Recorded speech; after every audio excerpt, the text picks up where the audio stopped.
Welcome to Families in Action on your local, I was going to say on our hometown station, local hometown station, AM 1220. Today, Jackson, I want to thank you for being here. Oh, thanks for having me. This is awesome. My guest, Mary Chester, was lost in space. I was in a mess with you, but I'll behave. How's that? Things happen over the summer. I'm just now catching up. You got lots happened over the summer, huh? A lot has happened over the So summer. Mary Chester you're with the Child and Welfare Department for the school districts, right? Yes. And you've been there how many years?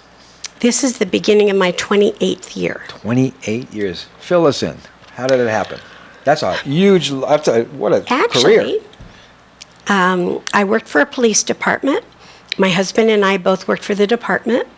And when we got married, the department put us on opposite shifts. And so we decided he better keep working, but I was going to stay at home until I went a little crazy because I was so busy working. And I literally, by total luck, fell into this position. And it's a blessing. I absolutely love what I'm doing. Well, you're a blessing, that's for sure. You do some great stuff in this. I mean, we have heroes here in Santa Clarita. You're one of them. I mean that. Too. Oh, I know. That. I mean, we've been working together for over Thank 20 you. years. So she is awesome. I do Sounds the like it. easy stuff. I work with wonderful teams of people at the schools and at the district office, and we put it together. And I honestly feel other school districts cannot top the kind of intervention that we do There's no way. and the care that our teachers have for the students. Right. And actually, I'm a parent of Canyon High School graduate. So, I've been involved with the schools for a while as a parent, and also working as the district child welfare specialist. So talk about the child welfare specialist. What do you do? Because I'm the foster care liaison, and we have a number of foster students now being placed in Santa Clarita. We have more and more foster homes opening up. Usually a lot of our kids ended up being placed away from our district. And the legislators have figured out that it is impacting kids' education. They need something solid to hang on to when there's chaos in their life. And so the law now is that they have the ability to remain at their school, regardless of where they're actually placed. And it's hard because we don't have that many foster homes. Right.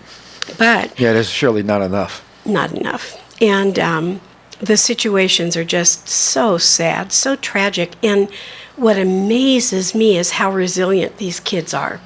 And they've been so damaged. And it's just amazing. And so we make sure that they're getting their education, that they get enrolled quickly, that they're receiving all of the services they need to receive. And if they're not, I communicate with Department of Children and Family Services, with the social workers to see what more we can be doing to support the kids. And I know that the numbers are going to be growing. Our homeless numbers are growing. We have over 1,000 families Yeah. in the Santa Clarita Valley that are homeless. That Yeah. doesn't mean they're all living in the wash, but they're actually homeless on somebody's couch, in their cars, hotels, when they have the money, and a lot in the washes. It's pretty sad. Oh, or in homes that are already, in poverty, Right. and they have screens between different sides of the room, and it's very, very sad to see. And I went to a group about a year ago, and I don't want to mention the city, but there was almost 100 families there, 100, I and know. over half of them had their houses in foreclosure right now, Yeah. and didn't know where they were going to go. And these are people who never would have thought that they'd be losing their home. They Right. would do anything not to lose their heavy. home. But due to the economy, people who had solid jobs, not so solid anymore. Yeah, and that's really sad because, I own a bunch of drug rehabs. I got retired police officers and, people that were making pretty decent Yeah. money trying to just get entry-level positions because they need money. Yeah. And this directly affects the kids. Oh, of course it does. Absolutely. And what's funny is, in talking to the parents, well, they didn't know. It came as a surprise to them. Are you kidding? Your kids are so sharp and so in tune to just your behaviors that they probably figured it out before you actually got the notice at work. that you weren't going to be able to continue working there. You know, when I'm working with families and I want to know what's going on in that house, who do you think I talk to? The kids. The younger ones. Oh, yeah. They know everything. Yeah. And it's funny how Secrets keep you stuck they really do. and sick. And one of the things that I'll tell parents is, you know, I know you're struggling right now, and I hate to say homeless. I prefer residency challenged. It's not as offensive, especially for the kids. It's not as offensive. And when we say that, it's like, oh, you're one of the ones who are residency challenged. Well, join the club, and then we go from there. Jill Schenberger is the director of special programs at the district office, and she is the liaison for the homeless.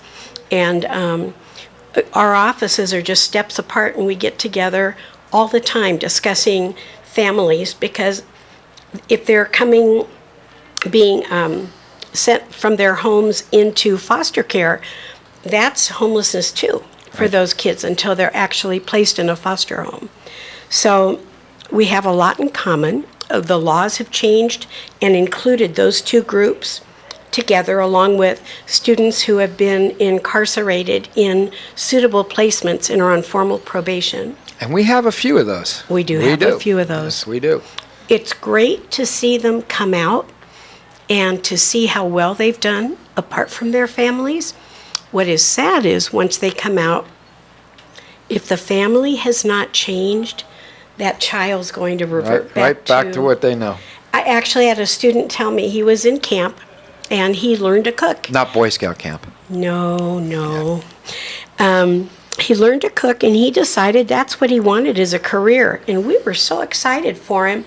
We were, we were looking at funding for him to go to. Can you see why she's been doing this for 28 years? Wait, she's Look at her passion. fun. Passionate about Yeah, listen to 28 that. years. Wow. You are passionate, and you're getting all I am. thinking about that That's kid. beautiful. Because Yeah. it's such a neat thing when the kid survives.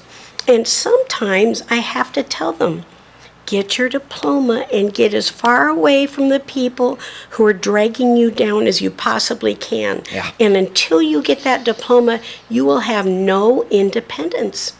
And so their education, I try to explain to them, even in the courts, the judges in SOMAR, education is number one.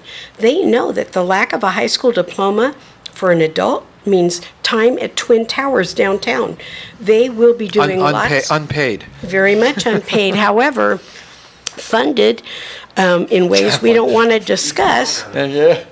But That's it. anyway, I was thinking though, when we're thinking about all of these families in need, is it your child the one who's demanding things of you and making you feel like, well, I screwed up, I didn't parent well enough?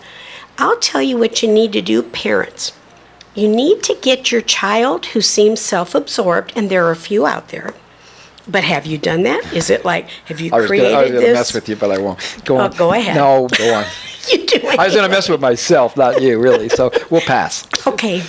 But those kids that just are only thinking about themselves, their clothing, where they're going, making demands of their parents, it's time to volunteer in the city of Santa Clarita. Volunteer giving out food. Volunteer at the shelter. Volunteer feeding families until your child is doing something that they realize is truly more important, and it feels wonderful.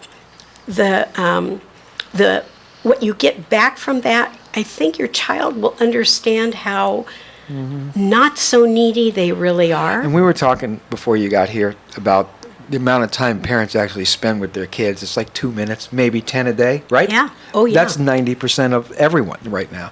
So these little things, and then our kids just expect everything. And we live in we live awesome town. Mm-hmm. So kids pretty much get everything, but they're missing a lot of other stuff that's even more important than all that stuff. More rewarding, right? Giving. At the end of the day, It really is. Your child wants to spend time with you. It's huge. And even though they'll tell you they don't, they'll still be hovering around you. And I want you parents out there to start smiling, because your kids don't expect to see you smile, and they're going to wonder what's up.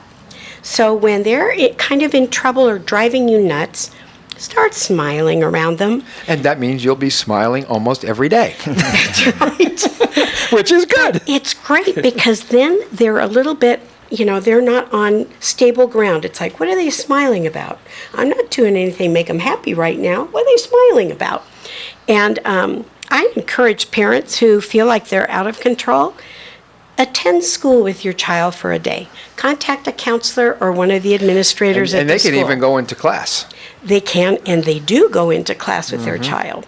And actually, when the schools call me and I tell them, has the parent attended with this student yet? If the child's behaviors are so out of control, it's not okay that a parent sends a child to school who does not respect them enough and their values enough to misbehave. And yet those are red flags for other behaviors, possibly what's going on in the home as well. But for the kid who's just kind of kicking up dirt at the parent, you can attend school. Don't tell them when, just go. Be there, walking them from classroom to classroom. There's nothing worse for a high school student than having mommy or daddy take them by the hand and leading them into classes. Well, that's the thing. Is there a difference between, nagging and overparenting, or you can't overparent enough? You need to remain vigilant. I think that's not overparenting enough. There are little signs that'll start to occur, and parents who are struggling right now with kids, you could name those signs that you wish you hadn't overlooked.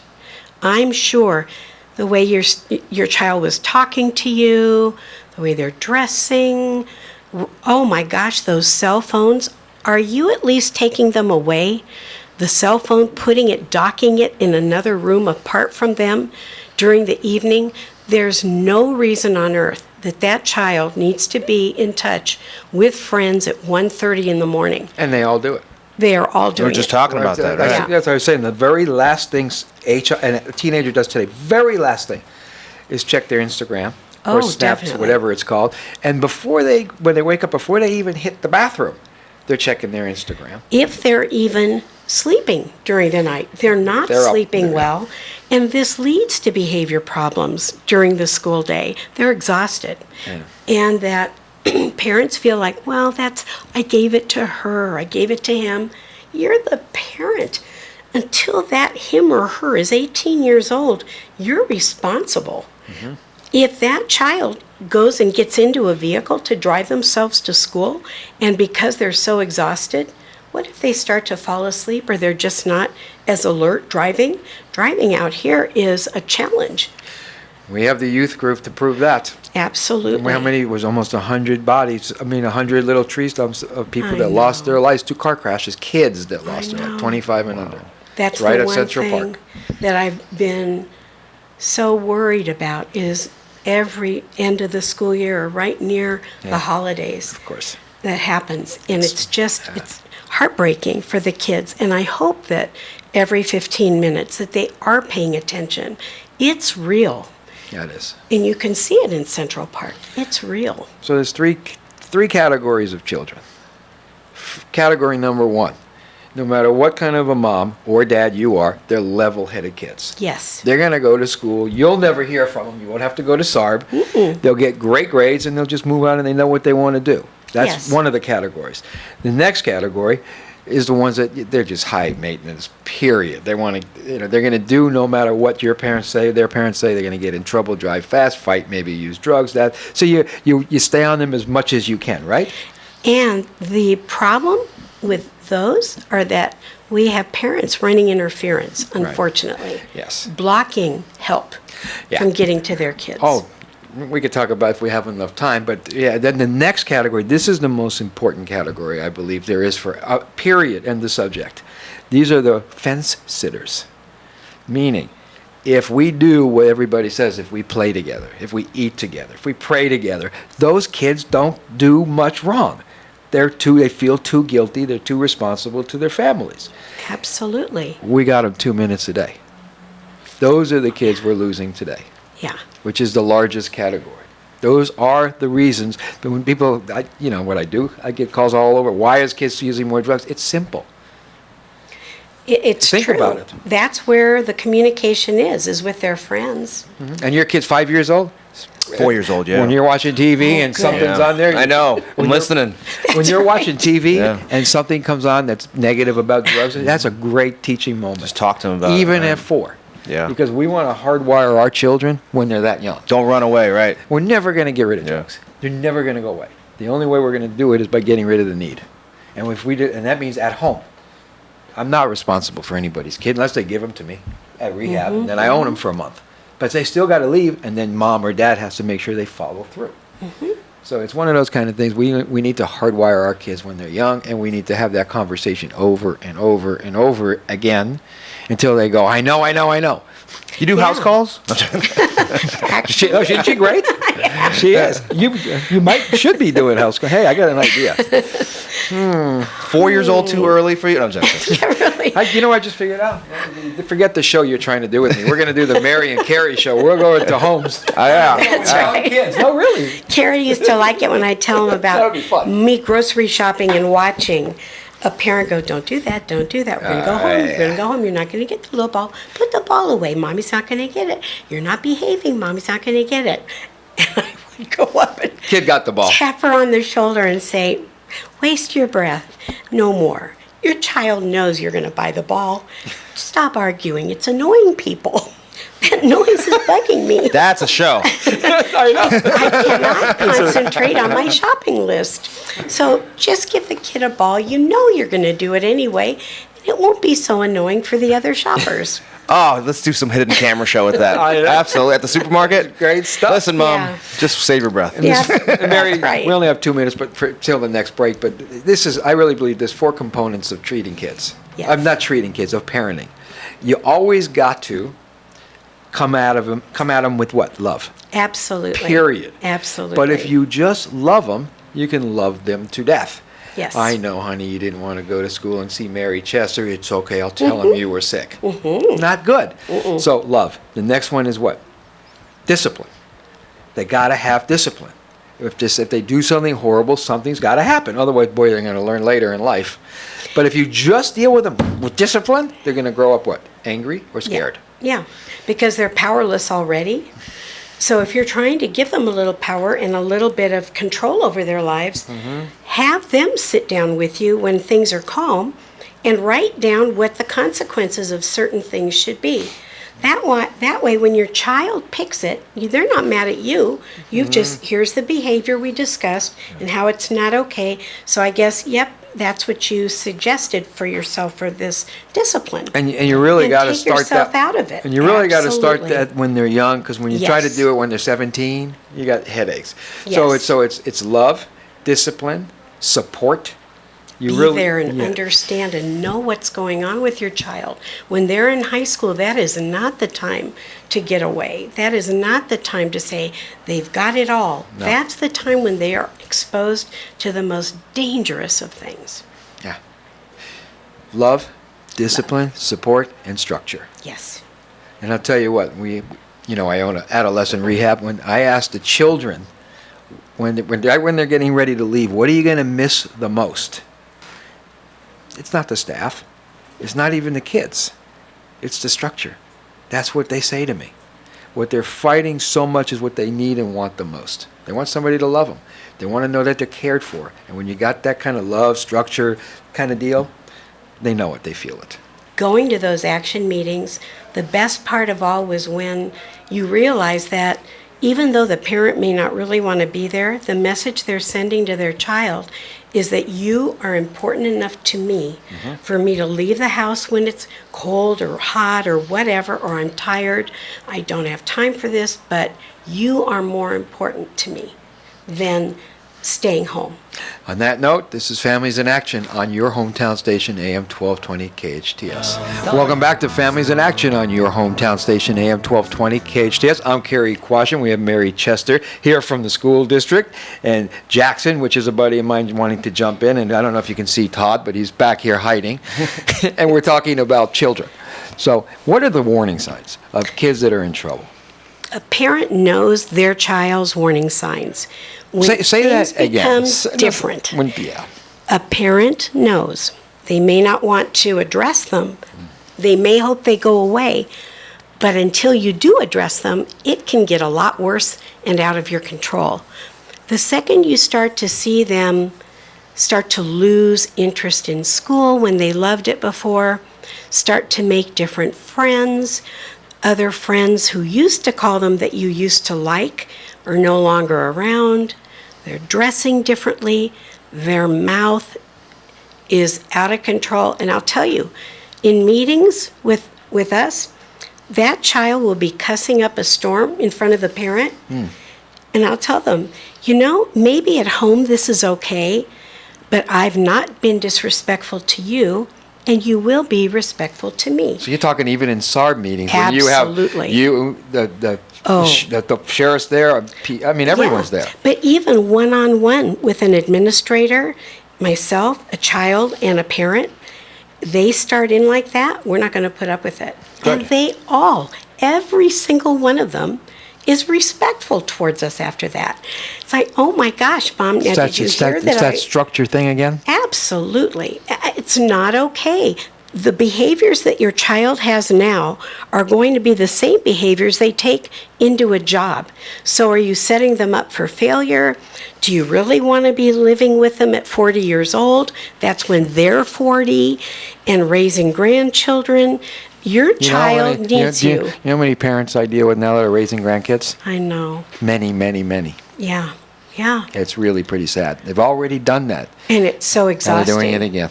Oh, as a grandparent, I'll tell you, when they're two, they're exhausting. Oh, yeah. But they challenge you even more, and they have friends. They've got tons of peers, and that's one of the reasons why the Action Parent Group is so important, because the parents don't necessarily have a peer group.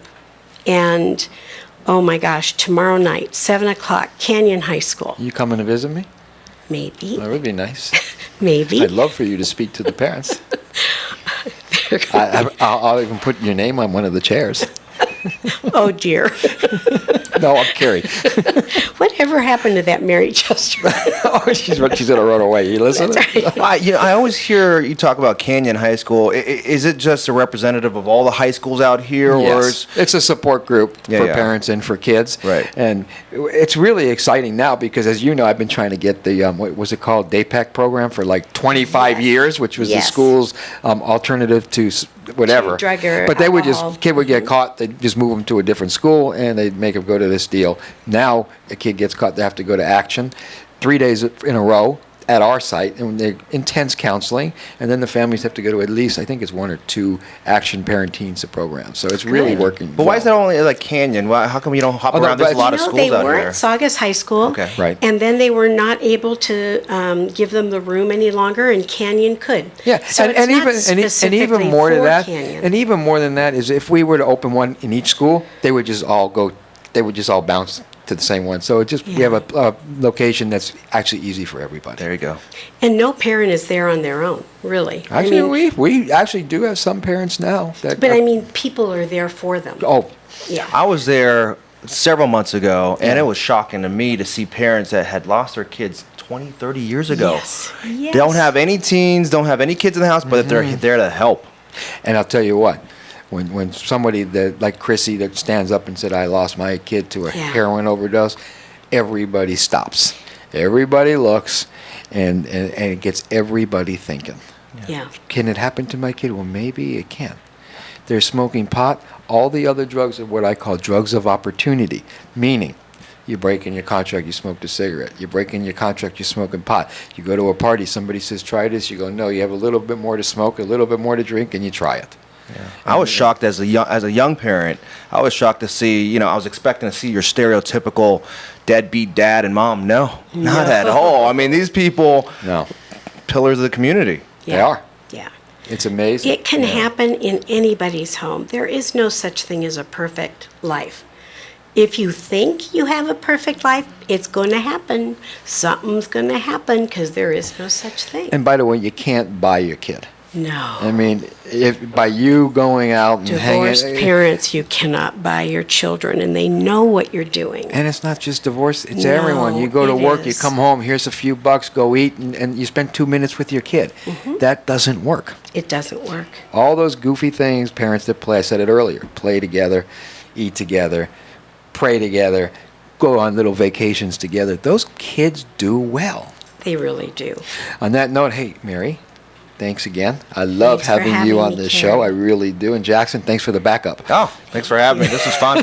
You're at the right age now, 4 years old. That's a time to really start. Absolutely. Yeah, it's never too young, but 4 is right, Never. perfect age for all that. I need to get my 4-year-old off Instagram. Take that phone back. Hey, till next week, this is Families in Action on your hometown station, AM 1220 KHTS. Thanks for listening.